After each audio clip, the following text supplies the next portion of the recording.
What's up, everybody, and welcome to Real Time for the Real Everyday Movie Fan. I'm Ryan Murphy. And I'm Josh Williams. All right. Good to be back with you, Josh. All right, yeah, it's been a while since we did something together. I really like it. Thank you so much for joining us here, guys, today, because we're here to give you our reaction to last night's 92nd Academy Awards. And before we do, guys, please be sure to subscribe to the channel and hit the notification bell so you can receive more of our various content in the future. So now that we got that out of the way, let's talk the 92nd Oscars. I don't know about you, but I had a good time. I felt like not having a host again really helped with the flow of the show. I feel like it did flow a lot better than just having to stop, having a monologue before every single segment. I will say it was weird how they would have famous people introduce famous people to then introduce the awards. Yeah. But I digress. I think they're just trying to pay tribute to some people who may not necessarily got any recognition. But I don't know. What did you think of the show last night? The show, I didn't think much of. I thought it was just kind of brutally bad. I just didn't respond to a lot of the humor and a lot of the stuff. One of the highlights of the evening was during that just awful Kristen Wiig and Maya Rudolph thing that they cut to Billie Eilish, and she was just groaning and just like rolling her eye, like what is happening, wincing in pain, like why are you doing this? Like, and what in your life could have led you to have done this? Like, yeah, and I will say, everything just went on too long, and Yeah. even like stuff like it's really interesting. The cats thing. The cats was awful. And then like they just kept hitting the microphone. Like it was funny for like the first 2 seconds.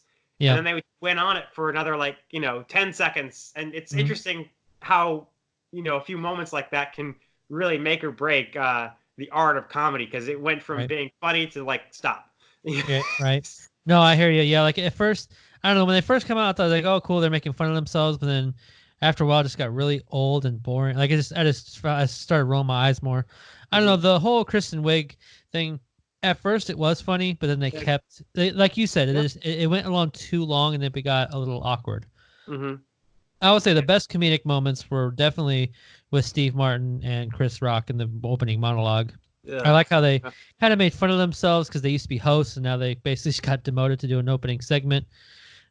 Just a lot of their different jokes. I laughed out loud pretty frequently. So I don't know. I really enjoyed that. And then good for you. I mean, you didn't like it? I thought it was hilarious. I thought just basically the whole night was kind of I miss Alan or Neil Patrick Harris or someone who can just So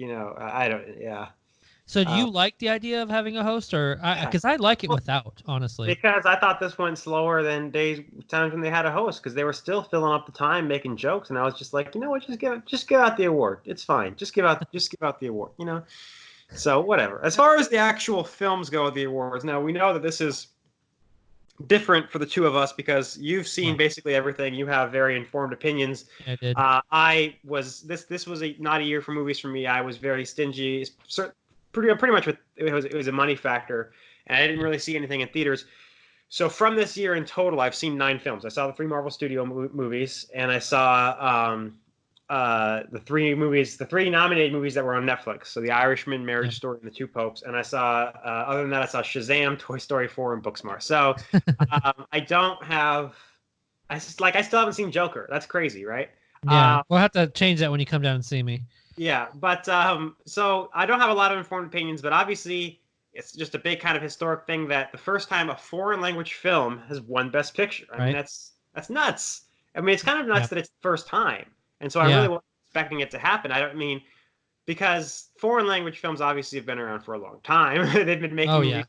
But to quote Alfonso Cuarón when he won Best Director the other year, I grew up watching foreign films. When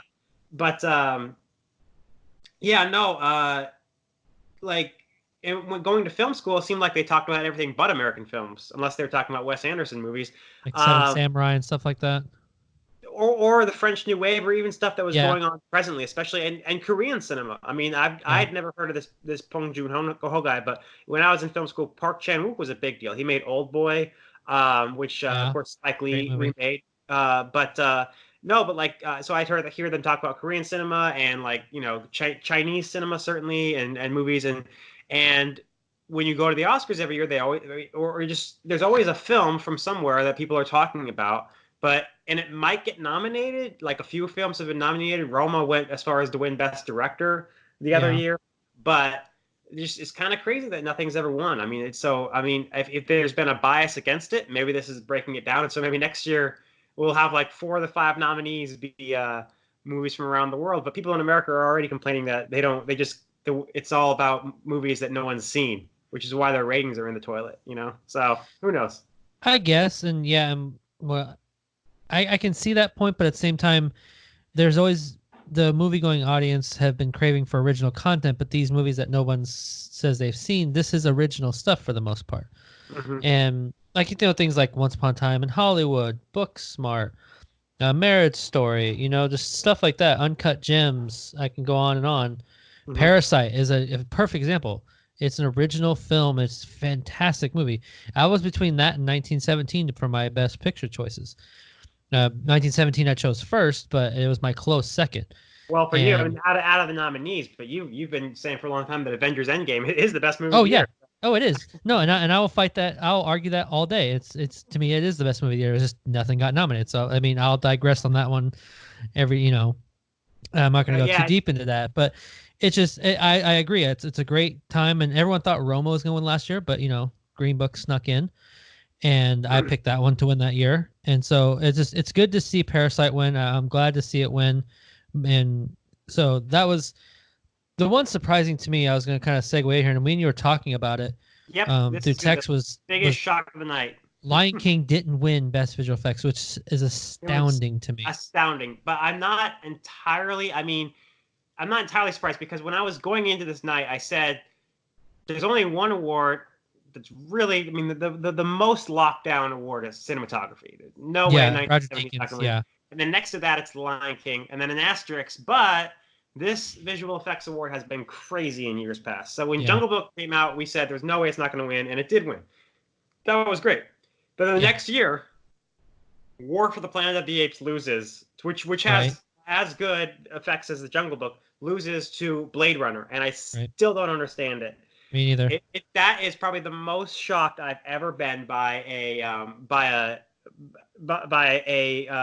award at the Oscars or anything in any way. I mean, it was just insane. Right. To this day, I mean, there's just never been any. I mean, it's astounding. And then the next year they gave it to First Man over. This award has drawn a lot of ire from people in the past because. Let's just call a spade a spade. They give it to whatever the most best picture-like movie is nominated. And the ironic thing is, Josh, you saw 1917. That was part of your negatives in your review on this channel, was that the visual effects kind of suck, though. There were certain points with transition, like when there were certain spots where the visual effects just weren't there. Like it was blatantly obvious moments. And that's why I was shocked that it even won. Yeah. Like I wasn't necessarily shocked that it was nominated, because yes, there were probably some visual effects in there that you couldn't that were very unrecognizable and felt very organic, true. But there are also very clear moments where it was obvious. Whereas Lion King, you sometimes had to pinch yourself to realize you were, watching everything that was essentially animated, or you know what I mean? Like everything was made to look live action. And I know I haven't seen these movies, right? But I highly doubt my mind's going to change when I do. And I highly doubt that. I mean, there's this whole concept of like when First Man beat Infinity War. I think you mentioned someone said like, well, it's the subtlety of it, or it does have subtly better visual effects. There's no room for subtlety here. We're talking about some planes flying overhead versus fucking Mufasa, like looking. I mean, and dozens of other characters for 2 straight hours being completely real. I mean, it's like, man, it surprised the hell out of me. I'll say that. It really did. It still surprised the hell out of me, even though I had that asterisk over my prediction because of the whole Planet of the Apes thing, and First Man winning over Infinity War and Thanos and everything, and in years past it's been the same way. I mean, like people have been pissed off about it. Like Life of Pi won over Avengers, the first Avengers, and stuff. I mean, it's just stuff that like is not even in the same ballpark, but it's a Best Picture nominee or close to it. So I don't know. The other thing is that I know that how the Academy votes on these things is that the actual people in the profession nominate the they nominate the actual people in the profession nominate the film, Yep. and then the whole academy as a whole votes on the winner. Yeah. So if that, we'd have to see what it would look like if actual visual effects people voted on the winner for the visual effects. Right. Right. Because even like in one of my interviews with Dave McMorland, my second interview that we did on this channel, he talked about how that's sometimes what happens is like they'll look at like, Bohemian Rhapsody and they'll go, sound, that one because it's music. So that's obviously the biggest shocker of the night. Everything else, Parasite. Everything else was pretty on par. Yeah. I mean, the ones I was the acting wins were all very much the favorites. No surprises there, and certainly so. Right. One of the big, the ones I really cheered for the most was, of course, Roger Deakins with 1917, just a living legend. I can't wait for you to see that movie. The cinematography, I think it was, some of the best work he's ever done. Mm-hmm. Honestly, it's crazy how good it was, and of course the score for Joker, I really wanted that one to win, and it did. Yeah. So and the rest of it is interesting the score, the win for Joker, because that's there's so much talk of inclusion and everything, and women in Hollywood, and to have the first woman, she's not the first. That's the thing. So a lot of people might think that's the first woman to win the award. She's actually the fourth, but asterisks on that. The other three were all, one was in the 80s, Marilyn Bergman, and it was like for song score or adaptation, because basically she's a songwriter. And the other ones were the other ones that were in the 90s were when they had split up the award into best score for a drama, which is what would normally be nominated, versus best score for a musical or comedy. So I don't say this to disparage the two women, Rachel Portman and Ann Dudley, who won it in those years. But that was a time when the award was split, and when like stuff like My Best Friend's Wedding was being nominated for score. So I don't say that to disparage their achievements, but it's significant that she is the first woman to win in a unified just best score of the year. Yeah, it's pretty awesome. So, and it's such a hauntingly beautiful score. I mean, I remember when they all got nominated, I listened to them all so I could make my best informed decision, and that one it still sticks out to me to this day. But I will say out of the whole night, we'll kind of wrap this up here. My final thoughts, because everything else is pretty much on par. Like I said, I thought 1917 was going to win Best Picture, but Parasite won it. But everything else is pretty on par of what I thought was going to happen. But to me, the biggest surprise of the night was I don't know what you think about it, but I was pleasantly surprised to see Eminem finally perform "Lose Yourself." And I loved the crowd. There were some with confusion and some with pure joy to see him on stage performing "Lose Yourself," because it really did define that movie. Like they were talking about how a lot of the songs of a film, you hear the song and you instantly think of a certain film. And I was glad to see him up there performing that song. I don't know. It was just a huge surprise. But sure, overall, hopefully, I really enjoyed the night. I know you didn't like it too much. I felt like this year and last year, while there were people giving their speeches about their political views and what they think about things. You say what you will about those, you either agree with them or not. I really felt like this year and last year, while they have had those, they have more focused. At least the Academy has really focused on trying to celebrate the film, just the art of filmmaking, and that's one of the things I really, really appreciated. And hopefully that continues moving forward. But all right, folks, that was just for today. Thank you very much for listening. Hopefully I'll be able to get a better web camera so me and Ryan will be able to actual reviews via video. But leave your comments in the section below. Let us know what you liked the Oscars or not, and let us know what your favorite parts and least favorite parts were. Also, if you like what you watched, hit the like button and subscribe to the channel so you can receive more of our various content in the future. Also, like us on Facebook, Twitter, and Stardust. The links are in the description below, as always. That's all we have for today. Again, I'm Josh Williams. And thank you for keeping it real. With ReelTime. Oh, and I'm Ryan Murphy, yeah.